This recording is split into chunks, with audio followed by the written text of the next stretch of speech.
안녕하십니까. 저는 창업의 세계와 스타트업 성공 방정식이라는 주제로 강의를 하게 된 양민우라고 합니다. 네, 먼저 저에 대한 소개를 드리겠습니다. 저는 최초에 스타트업을 했던 그런 창업가는 아니고요.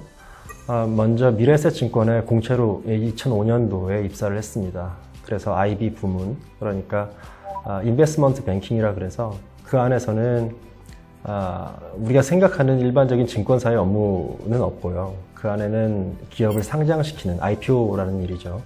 그런 일을 하고, 그리고 기업에서 투자하는 일, 그리고 M&A 중개를 하는 일, 이 세 가지의 업무를 저는 했었습니다. 물론 그 안에 속성에는 밸류에이션이라는 기업가치 평가라는 게 있습니다. 그래서 좀 특이한 건 뭐냐면 사업의 본질이나 창업에 대해서 말씀을 드리겠지만 중간중간 이 기업 밸류에이션, 기업가치 평가에 대한 내용도 좀 어려운 내용이긴 하지만 알기 쉽게 여러분들께 설명을 드릴 예정입니다. 그렇게 제가 한 회사에서 이직 없이 9년 동안 생활한 이후에 저는 창업을 하게 됐습니다. M&A 자문사, M&A 어드바이저리 펌을 설립을 하게 됐고요. 그 관련된 또 얘기들이 있습니다. 너무나 자신감이 있었기 때문에 제가 어떤 창업을 하게 된 동기부여가 됐었고, 그러나 창업을 하게 된 이후에 어떻게 빌드업을 시켰는지에 대한 얘기도 이제 포함이 되어 있습니다. 사실은 처음에 제가 M&A 펌을 설립했을 때는 이것은 어떻게 보면 주식회사의 형태이지만 실질적으로는 프리랜서에 가까운 사업이었다고 보시면 됩니다.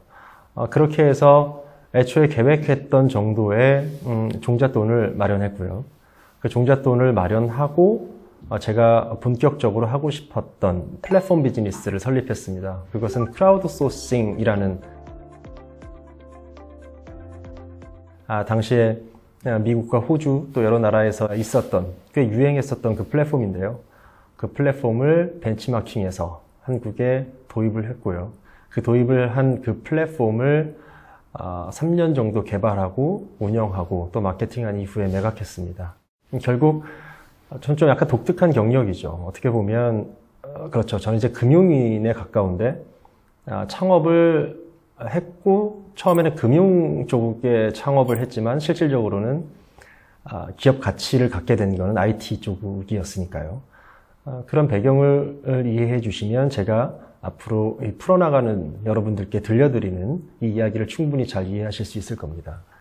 제가 창업을 해서 매각을 했던 날짜가 정확하게 2020년 7월입니다. 2020년 7월에 제가 이제 제 지분의 100%였던 회사였는데요. 그 중에 90%를 매각하고 회사의 주인이 바뀌었죠. 그 이후에 저는 혼자서 1인 사무실이라고 하죠. 그런 공유 오피스에 틀어박혀서 2달 동안 집필을 했습니다. 집필했던 목적은 사실 제가 어떻게 보면 6년 동안, 그러니까 9년의 그 직장 생활 이후에 6년의 사업이었는데, 첫 번째는 그것에 대한 기록의 목적이었고요. 두 번째는 후배 창업가들을 위한 일종의 지침서를 마련하고 싶다는 생각이었습니다. 여러분 혹시 지금 한번 어느 웹사이트나 들어가서 지금 가장 전 세계적으로 핫한 인물은 테슬라의 일론 머스크죠. 일론 머스크를 한번 검색해 보세요. 그럼 그와 관련된 책이 20몇 권 정도가 나와 있습니다. 그러니까 일론 머스크처럼 사업을 했을 때 그가 가져다주는 어떤 경제적 부가가치 그리고 그 개인적인 부 같은 것들에 집중을 하는 책들이죠.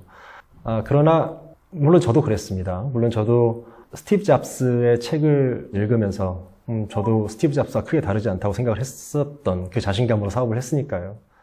그런데 생각해 보시면 그들은 우리와 다릅니다. 결국 소수 0.1%의 그런 천재적인 사람들을 위한 기록, 또 그것에 대한 독자들을 위한 지침이 과연 이 창업가들에게 과연 도움이 될까? 연말마다 가판대에 가보면 어떤 트렌드 관련된 책들 되게 많죠. 그리고 또 트렌드 관련된 책만 있는 게 아니고 성공학과 그것을 뛰어넘어서 요즘에는 유행이 되는 게 습관에 관련된 책, 이런 것들이 유행이죠. 과연 도움이 될까라는 생각 많이 들었습니다. 그리고 이제 스타트업을 하다 보면 이런 생각 많이 듭니다. 이제 동료뿐만 아니고 여러 스타트업들의 대표들과 교류하는 이제 자리를 갖게 되실 텐데요. 그때 보면 참 아쉬운 게 뭐냐면 어떤 사업의 본질이라는 측면과 기업의 빌드업이라는 그 측면이 있지만 사실은 되게 거대한 부분이 있습니다. 기업에는 금융이라는 부분이 있거든요. 그런데 그것들을 많이 놓치고 계신 부분, 그리고 놓친다기보다 아시는데 일종의 오해가 있다는 부분, 뭐 이런 것이 이런저런 좀 아쉬운 부분들이 좀 있었고요. 결국 스타트업 성공 방정식이지만 흔히 시중에서 말하는 세상이 얘기하는 성공에 대한 방정식이 아니고요. 결국은 사업의 본질과 관련된 얘기입니다. 여러분들이 사업을 시작할 때 실패 확률을 낮추는 가장 좋은 방법이 뭐가 있을까요? 첫 번째는 사업을 하지 않는 것이죠. 그게 가장 좋은 방법입니다. 확률이 자체가 없어지니까요. 그런데 생각해 보시면 실패 확률을 낮추는 것이 어떻게 보면 성공의 방정식을 아는 것보다 훨씬 더 중요합니다. 결국 창업의 현실 또는 사업의 본질에 대한 이야기를 저는 시작하려고 합니다. 그 안에는 기업가와 자영업, 본질적으로 주식 투자와의 차이는 무엇일까? 여러분들 창업한다 그랬을 때 프리랜서, 그 다음에 자영업, 그 다음에 스타트업 이 세 가지를 구분하실 수 있으실까요? 결국 이게 들어가는 어떤 리소스의 차원인데, 리소스라고 하면 이제 두 가지로 구분해 볼 수 있겠죠. 하나는 당연히 본인이 갖고 있는 영업력이라고 하면 뭘까요? 그걸 노동력이라고 하겠죠. 일을 할 수 있는 능력, 노동력이 가장 큰 리소스가 될 테고, 또 하나는 자본입니다. 결국 프리랜서는 소규모 작업 공간에서 본인의 영업력으로, 특히나 본인의 기술을 이용해서 현금 흐름을 발생시키기 때문에 자본보다는 노동력에 많이 의존을 하고, 기업가는 결국 팀이 중요하기 때문에, 그리고 앞으로의 어떤 본인이 갖고 있는 그 사업 계획을 현실화시키기 위한 어떤 장기적인 플랜이 필요하기 때문에 당연히 자본이 좀 더 중요하겠죠. 여러 가지 측면에서 이 프리랜서 또는 자영업자, 그리고 기업가 이렇게 구분해 볼 수 있습니다. 사업의 시작에 있어서 이걸 구분하는 것은 굉장히 중요합니다. 왜냐하면 이것에 대한 어떤 기본적인 이해 없이 많은 사업가들이 사업을 시작하고 스타트업을 시작하시거든요. 이제 그렇게 된다 그러면 아까 말씀드렸듯이 스타트업은 인력도 물론 당연히 중요하겠지만, 그러니까 노동력도 중요하겠지만 그 리소스에서 가장 중요한 건 자본이 됩니다. 그렇기 때문에 우리가 스타트업이라든지 사업을 진행하는 과정에서 이러한 전반적인 이해를 먼저 이해해놓고 시작하는 것이 중요할 것 같습니다. 이제 사실 그래요. 그러니까 자영업자는 어떻게 보면 자본이 스타트업에 비해서는 소규모 자본이 투여가 되어야 되기 때문에 어떻게 보면 프리랜서하고 유사하게도 생각해 볼 수 있습니다. 이렇게 이해해 볼 수 있을 것 같아요. 어느 개인이 복사기 회사에서 뭐 영업을 하는 사람이 있었어요. 근데 그분이 회사를 벗어나서, 그 조직을 벗어나서 영업을 한다. 그래서 어떤 수수료를 받는다라고 한다면 그분은 프리랜서죠. 근데 이분이 복사기집을 차린다. 자영업입니다. 복사집을 하려면 이제 복사기라든지 뭐 어느 정도의 규모는 좀 갖춰야 되겠죠. 그런데 이분이 복사기집에만 그치는 게 아니고 예를 들어서 킨코스 같은 복사집을 만든다, 복사 회사를 만든다라고 한다면 그건 기업가, 이것도 굉장히 큰 자본이라는 리소스가 필요하지 않습니까? 목적부터 한번 구분을 해보면 될 것 같아요. 결국 프리랜서와 자영업자, 그리고 기업이랑 나눠서 한번 생각해 보면 프리랜서 자영업자 같은 경우에는 기술 또는 소규모 장비로 현금 흐름을 창출합니다. 그러니까 본인의 기술력이 굉장히 일단 중요한 거고, 그게 아닌 이상 소규모 장비를 통해서 현금 흐름이 발생된다는 얘기죠. 기업가는 일단 그 목적이 본인의 창의적인 아이디어를 기업을 통해서, 기업이라는 하나의 엔터티를 통해서 현실화시키기 위해서, 그래서 기업을 합니다. 프리랜서와 자영업자의 영역으로 한번 구분을 해보면 이들은 본인의 일에만 집중하는 경향이 있습니다. 복사집을 한다. 그럼 복사 외에 뭐 달리 집중할 것이 없는 것이죠. 그러나 기업가는 일 외에 모든 걸 다 해야 됩니다. 일과 관련돼서 수반되는 그 모든 일을 초기에는 다 해야 되는 그런 시작이 있는 것이죠. 그리고 공간. 많은 프리랜서들이나 자영업자들이 소규모 공간에서 하고는 있습니다만 사실 뭐 집에서도 충분히 할 수 있는 부분이 있습니다. 그러나 기업가는 반드시 사무 공간이 있어야 됩니다. 왜냐하면 팀워크가 중요하기 때문이죠.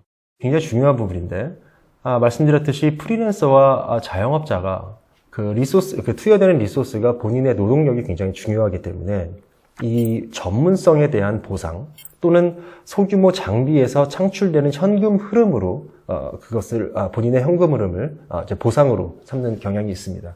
그러나 기업가는 물론 이제 본인의 노동력을 통해서 발생시키는 현금 흐름이 있겠지만 기본적으로 여러분들 모두 다 아시는 그런 월급 말고도 인센티브가 있을 수 있고요. 그리고 주식 보상, 즉 본인이 갖고 있는 지분을 매각해서 또 현금 흐름을 발생시킬 수 있는 보상을 받을 수 있고요. 또 스탁 옵션이라는 그런 제도도 있습니다. 말씀드렸듯이 프리랜서와 자영업자는 적은 경비만 존재하거나 적은 규모의 임차료와 급여가 이제 지출이 됩니다. 그것은 뭐냐면 자영업이나 프리랜서에서는 어떤 BEP라는 수준이 나오지 않습니까? 근데 사실은 스타트업에서는 BEP를 맞춘다는 게 굉장히 어려운 부분이 있거든요. 즉 무슨 말이냐면 기업가는 매달 급여, 임차료, 보험료, 즉 일반적인 가계 수준이나 뭐 자영업이나 프리랜서와는 달리 굉장히 큰 지출이 수반될 여지가 있는 것이죠. 그 관련해서 부채도 마찬가지입니다. 그러니까 프리랜서와 자영업자가 일정 수준의 부채를 진다고 해도 그 수준 자체가 가계 수준의 부채 또는 뭐 플러스 마이너스 어느 정도이겠지만 기업가는 사실 큰 부채가 발생될 여지가 큽니다. 때로는 대표이사가 은행이라든지 아니면 금융권에 의해서 차입하는 그런 차입금의 연대보증을 걸어두는 경우도 굉장히 흔하고 사실은 연대보증이 없으면 차입하기가 어려운 그런 대출도 많습니다. 그래서 프리랜서와 자영업자는 비교적 우리가 보통 뭐 워라밸이라고 하기도 하고 라이프라고도 하기도 하죠. 자유롭거나 출퇴근 시간이 비교적 명확하죠. 그러나 기업가의 사업 초기는 엄청난 스트레스에 시달릴 공산이 큽니다. 아까 말씀드렸던 워라밸의 균형을 기대하면서 시작하는 뭐 스타트업 기업가는 없을 것 같고요. 그러나 이들이 기대하는 건 그거죠. 이 사업이 성공해서 아까 말씀드렸듯이 스톡옵션을 행사하거나 지분을 매각한다 그랬을 때 굉장히 높은 만족도와 보상이 따르겠죠. 아까 말씀드렸듯이 이 자영업이나 프리랜서를 통해서 급여 이상의 수준을 기대할 수도 있겠지만 뭐 큰 폭의 어떤 현금 흐름의 수입을 기대하기란 사실은 좀 어렵습니다. 그러나 아까 말씀드렸듯이 기업가는 통상적, 근로자가 받을 수 있는 통상적 급여의 수백 배 또는 수천 배의 이익을 거둘 수도 있는 것이죠. 프리랜서 자영업자분 사실 어떤 원대한 그림보다는 아까 말씀드렸듯이 이들은 어떤 BEP의 수준보다 그 이상의 수준의 현금 흐름을 타겟으로 하기 때문에 어떤 현실적인 계획이 더 중요합니다. 그러나 기업가는 본인이 월급 또는 급여를 받아가는 그 수준도 물론 중요하겠지만 결국 이들은 장기적으로 본인의 지분을 엑시트하거나 스톡옵션을 활용해서 더 큰 수준의 자본적 이득을 거두려고 하는 목적이 있기 때문에 장단기 세부 전략이 필요하죠. 만약에 이 장단기 세부 전략에 실패한다면 사업 초기에 파산할 수 있는 여지가 굉장히 높습니다. 우리가 프리랜서나 뭐 자영업자를 했을 때 규제를 생각하는 경향은 일반적으로 적습니다. 왜냐하면 아까 말씀드렸듯이 본인의 기술, 개인기 또는 본인의 노동력에 의존해서 현금 흐름을 발생시키기 때문이죠. 그런데 기업가는 그렇지 않습니다. 여러분 진짜 많은 사례를 보고 계세요. 그러니까 우리나라에 어떤 규제가 많다. 그래서 스타트업들이 어떤 곤혹스럽다. 사업하는데 확장하는데 어떤 문제가 있다. 여러 사업이 있었죠. 뭐 타다도 있었고요. 얼마 전에 토스 같은 경우에도 있었고요. 그런 경우에서 보면 항상 법률, 규제, 세제 등에 대해서 신경을 써야 되고 특히나 중요한 건 뭐냐면 사업 초기에 내가 이 사업을 하고자 할 때 이와 관련된 규제 또는 세제적 아니면 법률적 제약 조건이 있는지에 대해서 살펴보는 것 굉장히 중요합니다. 자, 지금 여러 측면에서 그 프리랜서와 자영업자를 묶었고 그리고 또 기업가, 그 스타트업 기업가들을 따로 떨어낸 상태로 한번 이해를 해봤는데요. 왜 중요하냐면 아까 말씀드렸듯이 사업의 시작이 굉장히 중요합니다. 내가 이 사업을 성공시키려면 가장 먼저 이 시작점에 있어서 충분한 이해가 필요한 것 같고요. 이 이해가 충분히 됐다면 앞으로도 내가 사업을 진행함에 있어서 더 많은 진보라든지 발전을 노릴 수 있기 때문에 이 부분에 대한 이해는 반드시 하고 시작하셨으면 하는 바람입니다. 그리고 스타트업 업계의 현 주소나 그 업계에서 현재 돌아가고 있는 내용들은 어떤 것이 있는가라는 어떤 실무적 내용도 중요할 것 같고요. 강의 중반부터는 어떤 구체적인 실행 방법도 제공을 합니다. 실패 확률을 낮추는 방법. 이 세 가지의 원칙을 중요하게 생각하는 부분이 있고요. 그러니까 현금 흐름을 강조해라. 낮은 곳에서의 창업해라.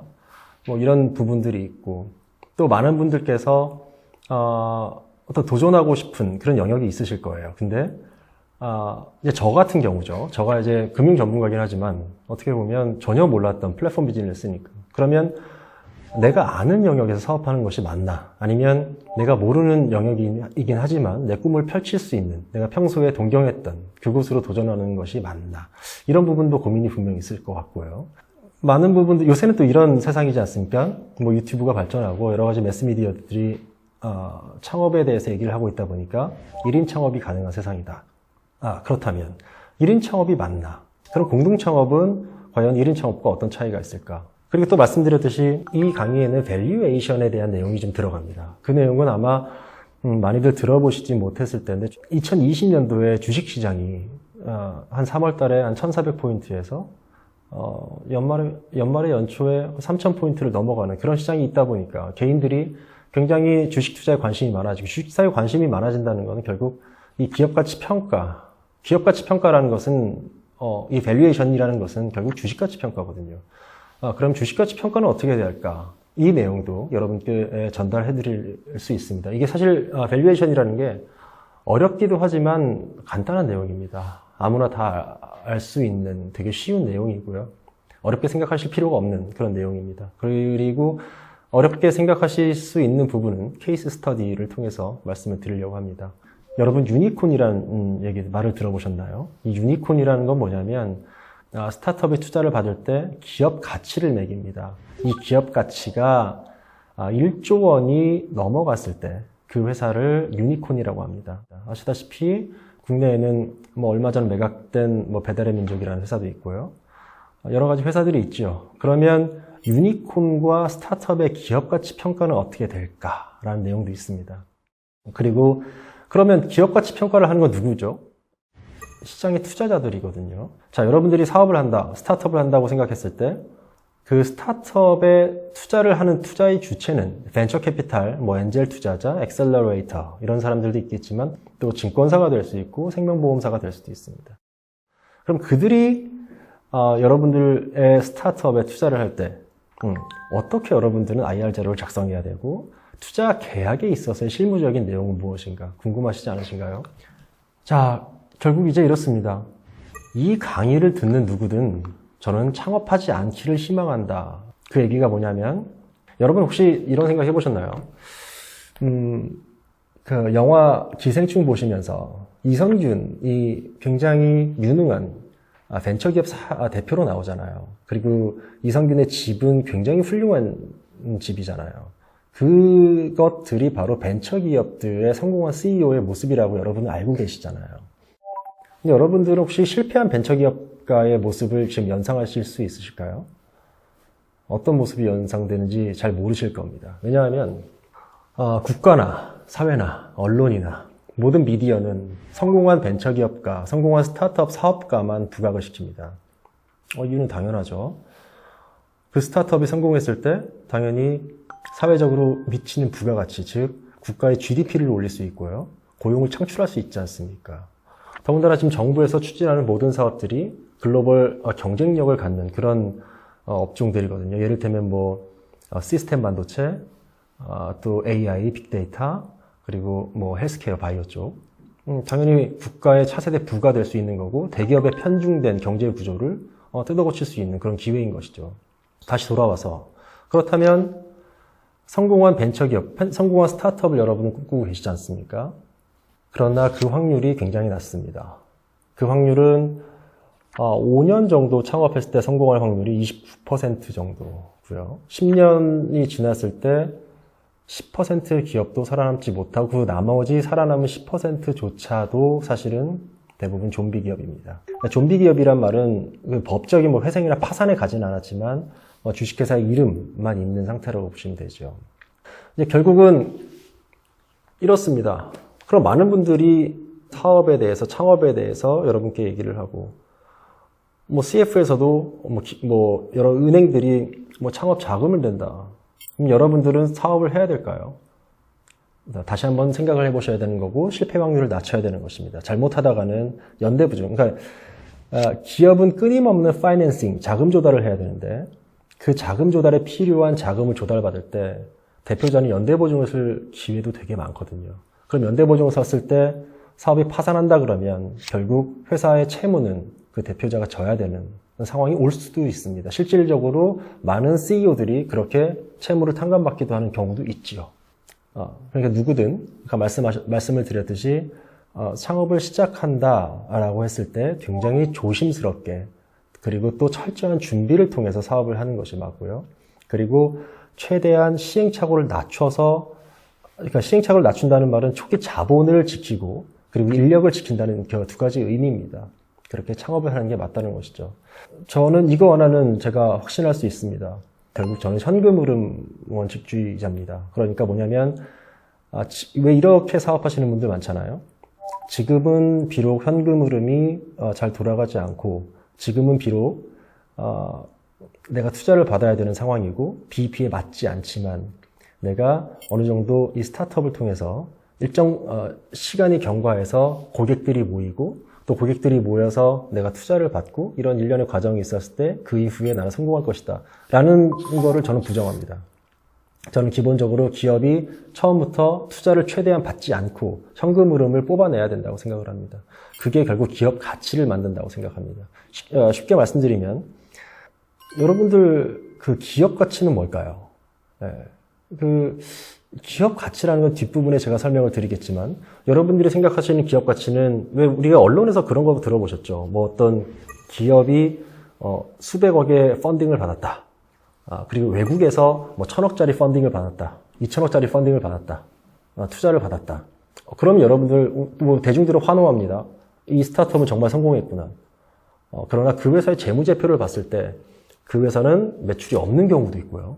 매출이 있어도 영업이익이나 당기순이익이 없는 경우도 있습니다. 엄연하게 뒷부분에 분명히 설명이 되겠지만 기업 가치는 기업의 이익으로 만들어집니다. 기업의 물론 이익뿐만 아니고 뭐 자산으로 만들어진다는 이론도 있고 기업의 매출액으로도 만들어진다고 하지만 기본적으로 기업 가치, 주식 가치라는 것은 결국 배당 이론, 기업이 이 정도 돈을 벌었을 때 어느 정도의 배당을 주주에게 할 수 있는가부터 시작을 했기 때문에 결국 기업은 이익을 남겨야지만 기업 가치가 형성이 되는 것이고 이익을 남겼을 때 그 기업이 생존 가능하다라는 부분이죠.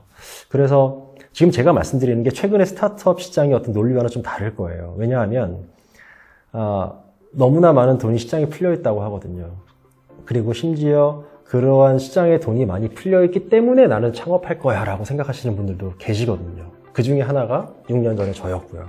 그래서 최대한 저는 여러분들께 이 현금 흐름과 이익 부분에 대해서 말씀을 드릴 거고 그것이 발생하려면 어떠한 조건을 가졌을 때 가장 확률이 높아지는가에 대한 설명을 드릴 거고 그리고 그거에 대해서 그런 부분 잘 지켰던 사례 그리고 그 부분에 대해서 실패했던 사례들을 여러분께 말씀드릴 것입니다. 많이 강의를 들으시면 어느 분께서는 나는 절대 그런 제목이 아니야 라고 생각하시겠지만 또 어떤 분들께서는 충분히 도전할 만한 가치가 있다. 충분히 도전했을 때 내가 이 정도는 될 수 있겠구나라는 생각을 하실 수도 있을 겁니다. 네, 이번 강의는 이 정도로 마치도록 하고요. 다음 강의에서 또 설명드리겠습니다.